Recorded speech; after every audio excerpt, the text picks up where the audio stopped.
வணக்கம். செல்வாஸ் ரிவ்யூ காணொளிக்கு உங்களை மீண்டும் வரவேற்கிறோம். இந்த காணொளியில் நாம என்ன பார்க்குறோன்னா Tata IPL points table 2025 match number 34 RCB versus PBKS இந்த போட்டி முடிவில் பாயிண்ட்ஸ் டேபிளில் ஒரு அணியும் எங்கே இருக்காங்கன்னு பார்க்குறோம். அதே போல் இந்த காணொளியில் மற்ற இரண்டு விஷயங்களையும் பார்க்குறோம். அது வந்து பார்த்தீங்கன்னா RCB versus PBKS match review and also இன்றைக்கி வந்து ரெண்டு போட்டிகள் நடக்குது. GT versus Delhi Capitals and Rajasthan Royals versus LSG. அந்த ரெண்டு போட்டிகளோட ப்ரிவியூ என்ன அப்படின்றதையும் பார்க்கலாம். ஒரு அணியும் எப்படி பொசிஷன் ஆக போகிறாங்க இன்றைக்கி விளையாடுறதுக்கு அப்படின்னு சொல்லிட்டு. ஸோ இந்த சேனல் உங்களுக்கு பிடிச்சிருந்ததுன்னா லைக் பண்ணுங்கள், நண்பர்களோட ஷேர் பண்ணுங்கள், இந்த சேனலுக்கு சப்ஸ்கிரைப் பண்ணுங்கள். இப்போ பாயிண்ட்ஸ் டேபிளுக்கு போகலாம். முதல் இடத்துல டெல்லி கேபிட்டல்ஸ், ரெண்டாவது இடத்துல பஞ்சாப் கிங்ஸ், மூன்றாவது இடத்துல குஜராத் டைட்டன்ஸ், நான்காவது இடத்துல ராயல் சேலஞ்சர்ஸ் பெங்களூர், ஐந்தாவது இடத்துல எல்எஸ்ஜி,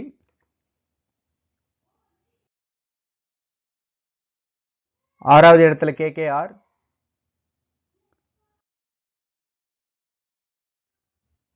ஏழாவது இடத்துல மும்பை இந்தியன்ஸ்,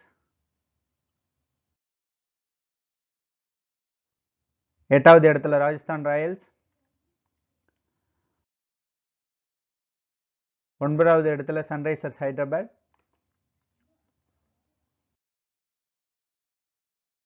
பத்தாவது இடத்துல சிஎஸ்கே. ஸோ இப்போ வந்து நேற்று நடந்த போட்டியில் PBKS and Royal Challengers Bangalore விளையாண்டாங்க.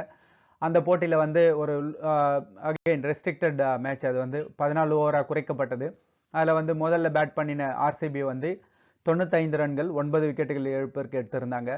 பிபிகேஎஸ் வந்து பஞ்சாப் கிங்ஸ் கம்ஃபர்டபுளாக 12.1 ஓவரில் 98 ரன்கள் எடுத்து 5 விக்கெட்டுகள் வித்தியாசத்தில் வெற்றி பெற்றாங்க. ஸோ ரெயின் இன்டரப்ட் பண்ணினதால் அந்த போட்டி குறைக்கப்பட்டதுன்றது நம்மளுக்கு தெரியும். ஸோ இதில் வந்து பார்த்தீங்கன்னா இந்த போட்டியின் முடிவில் அந்த 2, 3, 4ஆம் இடங்களில் வந்து ஒரு ஷஃப்லிங் நடந்திருக்கு. இரண்டாவது இடத்துக்கு பஞ்சாப் கிங்ஸ், மூன்றாவது இடத்துல குஜராத் டைட்டன்ஸ், நான்காவது இடத்துல ராயல் சேலஞ்சர்ஸ் பெங்களூர் அந்த மாதிரி இருக்காங்க.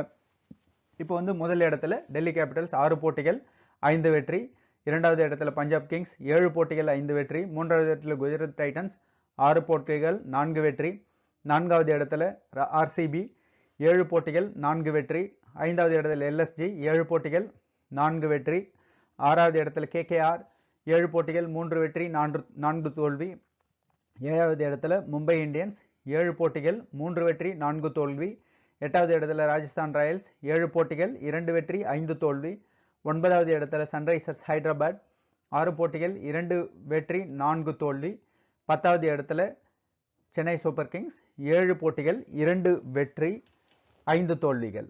ஸோ இது மாதிரி தான் பொசிஷன் பண்ணியிருக்காங்க. இப்போ வந்து நம்ம பிபிகேஎஸ் வர்சஸ் ஆர்சிபியோட ஹைலைட்ஸ் அண்ட் ரிவ்யூ என்னன்றதை பார்க்கலாம். இதில் வந்து பார்த்தீங்கன்னா முதல்ல பேட் பண்ண ஆர்சிபி வந்து தொடக்கம் வந்து சரியாக அமையல. நிச்சயமாக ஃபில் சால்ட் 4 ரன்கள், Kohli 1 run, Rajat Patidar 23, Livingstone 4 run impact பிளேயராக இருந்தார், Jitender Sharma 2 run, Krunal Pandya 1 run, Tim David வந்து ஒரு அற்புதமான 50 ரன்கள் 26 பந்துகளில். நம்ம அவரை பற்றி ஒரு முறையும் சொல்லிக்கிட்டு இருக்கோம். அதே போல் இன்னொரு மாற்று இம்பேக்ட் பிளேயராக வந்த மனோஜ் வந்து பார்த்தீங்கன்னா 1 ரன், புவனேஸ்வர் குமார் 8 ரன்னு. ஸோ நிர்ணயிக்கப்பட்ட 14 ஓவர்கள் முடிவில் 95 ரன்கள் மட்டுமே பெற முடிஞ்சது. 9 விக்கெட்டுகளை இழந்திருந்தாங்க. ஆனால் இதில் என்ன நாம் கவனிக்க வேண்டிய ஒரு விஷயம் அப்படின்னு சொல்லிட்டு பார்த்தீங்கன்னா பிபிகேஎஸ் வந்து ரொம்ப டிசிப்ளினாக பவுலிங் பண்ணியிருந்தாங்க. ஒரே ஒரு எக்ஸ்ட்ரா தான், அதுவும் பார்த்தீங்கன்னா லெக் பைஸ் அப்படின்ற வகையில் வந்திருக்கு.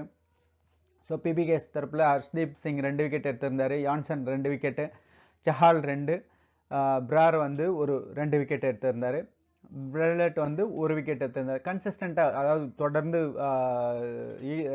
இன்டர்வெல்லில் விக்கெட் போனதால் ஆர்சிபியால் ரன்னை ஸ்கோர் பண்ண முடியல. ரெயின் எஃபெக்டட் மேட்ச்னாலே 50-50 தான் சான்ஸ் இருக்கும் நீங்கள் என்ன தான் பண்ணாலும். ஸோ அதுதான் நடந்தது. தொடர்ந்து 96 ரன்கள் என்ற இலக்கை வந்து சேஸ் பண்ணின பஞ்சாப் கிங்ஸ் வந்து பார்த்தீங்கன்னா ஆர்யா 16 ரன்னு, பிரப்ஷாம் வந்து 9 ரன்ல அவுட் ஆயிட்டாரு. ஸ்ரேயாஸ் ஐயர் அகைன் 7 ரன்ல அவுட் ஆயிட்டாரு. இங்கிலீஷ் வந்து 14 ரன்கள். நெஹல் வாழியா வந்து 33 ரன். ஓரளவுக்கு அவர் மட்டும்தான் நின்னாரு. மற்றபடி பார்த்தீங்கன்னா பஞ்சாப் கிங்ஸும் ஒன்று லோ ஸ்கோரிங்ன்றதால மட்டும்தான் அவங்களால வின் பண்ண முடிஞ்சது. அதனால அவங்களும் 5 விக்கெட்டுகளை இழந்திருந்தாங்க. 12.1 ஓவரில் இலக்கை எட்டினாங்க. இந்த தனி ஹேசல்வுட் வந்து 3 விக்கெட்டு, அற்புதமான 3 விக்கெட்டுகள் 3 ஓவர் பந்து வீசி 14 ரன்களை விட்டு கொடுத்து 3 விக்கெட்டுகள் கைப்பற்றினார். புவனேஸ்வர் குமார் 2 விக்கெட்டை எடுத்தார். ஸோ இப்போ நம்ம வந்து இதன் மூலம் பஞ்சாப் கிங்ஸ் வந்து ஒரு 5 விக்கெட்டுகள் வித்தியாசத்தில் ஜெயிச்சிருக்காங்க. இன்னைக்கு வந்து 2 போட்டிகள் நடக்க போகுது. அதில் வந்து பார்த்தீங்கன்னா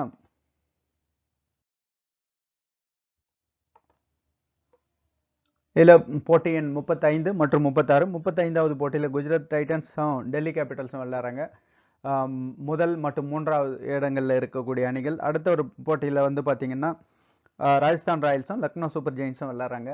அந்த போட்டியும் நிச்சயமாக ராஜஸ்தான் ராயல்ஸ் வந்து இன்னும் இந்த தொடரில் நிற்கணும் அப்படின்னு சொன்னால் இந்த போட்டி வந்து அவங்களுக்கு ரொம்ப குரூஷியல். அதே போல் எல்எஸ்ஜியும் வந்து பார்த்தீங்கன்னா அவங்க வந்து அந்த டாப் 4க்குள்ளார வரணும்னா இந்த போட்டியோட முடிவு ரொம்ப முக்கியமான ஒரு முடிவாக இருக்கும். அதே போல் டெல்லி கேபிட்டல்ஸ் அண்ட் டைட்டன்ஸ் அந்த மேட்ச்சில் வந்து பார்த்தீங்கன்னா அவங்க ஸ்டில் அந்த 2 டீமுமே வந்து ஆல்ரெடி டாப் 4ல் இருக்காங்க. இந்த வெற்றியோ தோல்வியோ வந்து ஒரு பெரிய இம்பேக்டை ஏற்படுத்தாது அவங்களோட டாப் 4 பிளேசஸில் இருக்கிறதுக்கு. இருந்தாலும் கூட வந்து பார்த்தீங்கன்னா அவங்க வந்து அந்த டாப் 4ல் இருக்கணும், ப்ளஸ் அந்த டாப் 1 and 2 பிளேஸில் அவங்கள தக்க வச்சுக்கணுன்றதுக்காக ஏன்னா அது வந்து ஒரு எக்ஸ்ட்ரா சான்ஸ் கிடைக்குது. ஸோ நிச்சயமாக அந்த டாப் 1 and 2ல இருக்கிறதுக்காக 2 அணிகளும் கடுமையாக முயற்சிப்பாங்க.